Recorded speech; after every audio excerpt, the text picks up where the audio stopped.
Biraz evde kal, biraz kendini dinle, biraz huzur bul. Özgürlüğünü bile kafana takma biraz.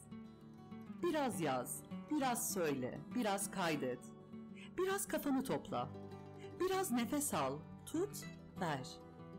Biraz spor yap, biraz daha az ye, biraz film izle, biraz müzik dinle, biraz uyu, uzan, biraz kitap oku, biraz aynaya bak, biraz soluklan, biraz dikiş dik, biraz örgü ör, biraz daha beslen, biraz yazdıklarını düzenle, biraz neler ürettiğine, biraz neler üretebileceğine bak, biraz kendini duyumsa.